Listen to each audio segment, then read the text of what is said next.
بسم اللہ الرحمن الرحیم۔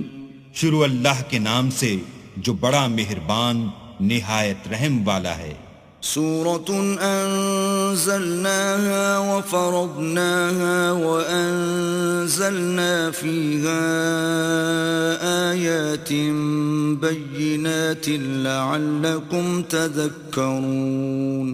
یہ ایک سورت ہے جس کو ہم نے نازل کیا اور اس کے احکام کو فرض کر دیا، اور اس میں واضح المطالب آیتیں نازل کی تاکہ تم یاد رکھو۔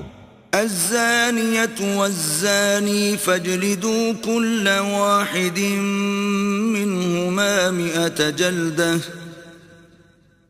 ولا تأخذكم بهما رأفة في دين الله إن كنتم تؤمنون بالله واليوم الآخر وَلْيَشْهَدْ عَذَابَهُمَا طَائِفَةٌ مِّنَ الْمُؤْمِنِينَ۔ بدکاری کرنے والی عورت اور بدکاری کرنے والا مرد جب ان کی بدکاری ثابت ہو جائے تو دونوں میں سے ہر ایک کو 100 درے مارو، اور اگر تم اللہ اور روز آخرت پر ایمان رکھتے ہو تو شرع خدا کے حکم میں تمہیں ان پر ہرگز ترس نہ آئے، اور چاہیے کہ ان کی سزا کے وقت مسلمانوں کی ایک جماعت بھی موجود ہو۔ الزانی لا ينكح إلا زانية أو مشركة والزانية لا ينكحها إلا زان أو مشرك وحرم ذلك على المؤمنين۔ بدکار مرد تو بدکار یا مشرک عورت کے سوا نکاح نہیں کرتا، اور بدکار عورت کو بھی بدکار یا مشرک مرد کے سوا اور کوئی نکاح میں نہیں لاتا، اور یہ یعنی بدکار عورت سے نکاح کرنا مومنوں پر حرام ہے۔ والذین یرمون المحصنات ثم لم یأتوا بأربعة شہداء فاجلدوهم 80 جلدة ولا تقبلوا لهم شہادة أبدا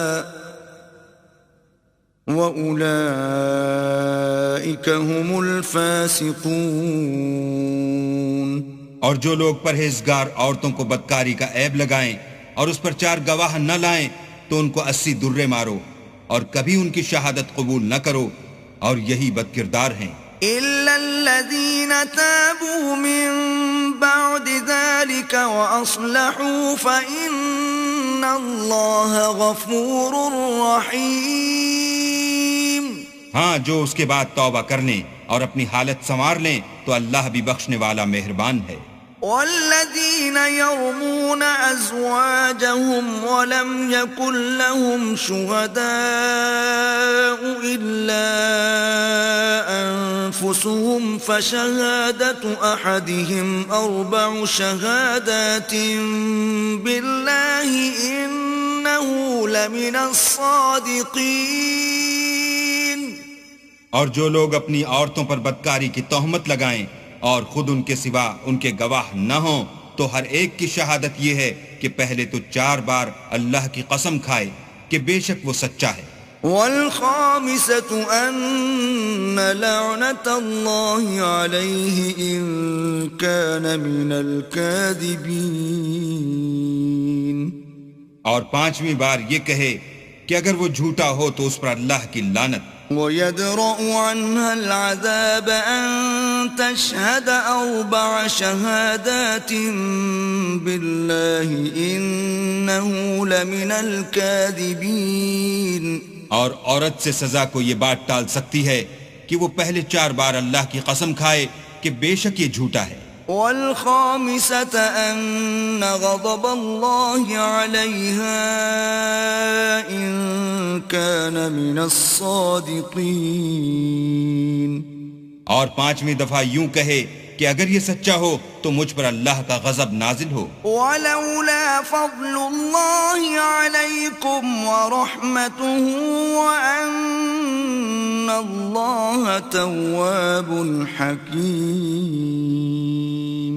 اور اگر تم پر اللہ کا فضل اور اس کی مہربانی نہ ہوتی تو بہت سی خرابیاں پیدا ہو جاتی، مگر وہ صاحب کریم امیم ہے، اور یہ کہ اللہ تو توبہ قبول کرنے والا اور حکیم ہے۔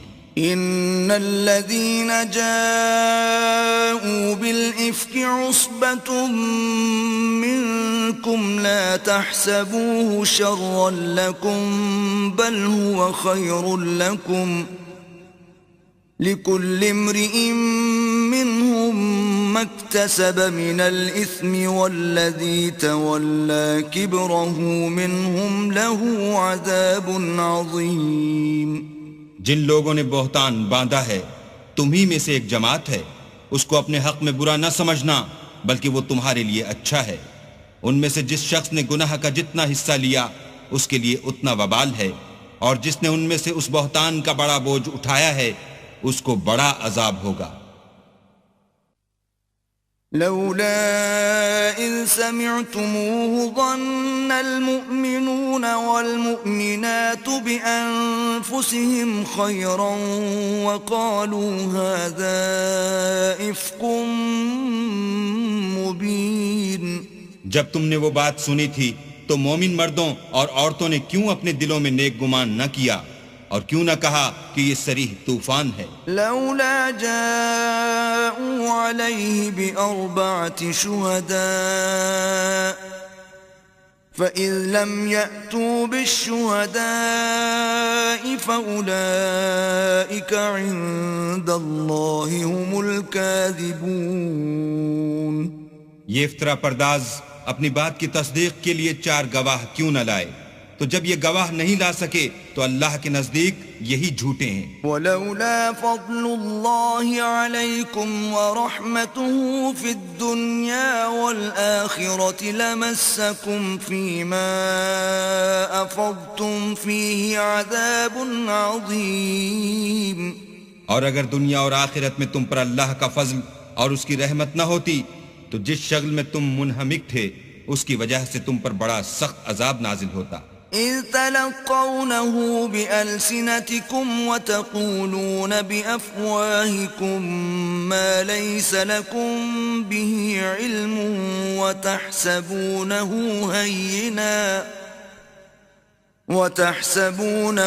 هينا وهو عند الله عظيم۔ جب تم اپنی زبانوں سے اس کا ایک دوسرے سے ذکر کرتے تھے اور اپنے منہ سے ایسی بات کہتے تھے جس کا تم کو کچھ بھی علم نہ تھا اور تم اسے ایک ہلکی بات سمجھتے تھے، اور اللہ کے نزدیک وہ بڑی بھاری بات تھی۔ وَلَوْلَا إِذْ سَمِعْتُمُوهُ قُلْتُمْ مَا يَكُونُ لَنَا أَن نَّتَكَلَّمَ بِهَذَا سُبْحَانَكَ هَذَا بُهْتَانٌ عَظِيمٌ۔ اور جب تم نے اسے سنا تھا تو کیوں نہ کہہ دیا کہ ہمیں شایع نہیں کہ ایسی بات زبان پر لائیں؟ پروردگار تو پاک ہے، یہ تو بہت بڑا بہتان ہے۔ يَعِظُكُمُ اللَّهُ أَن تَعُودُوا لِمِثْلِهِ أَبَدًا إِن كُنتُم مُّؤْمِنِينَ۔ اللہ تمہیں نصیحت کرتا ہے کہ اگر مومن ہو تو پھر کبھی ایسا کام نہ کر۔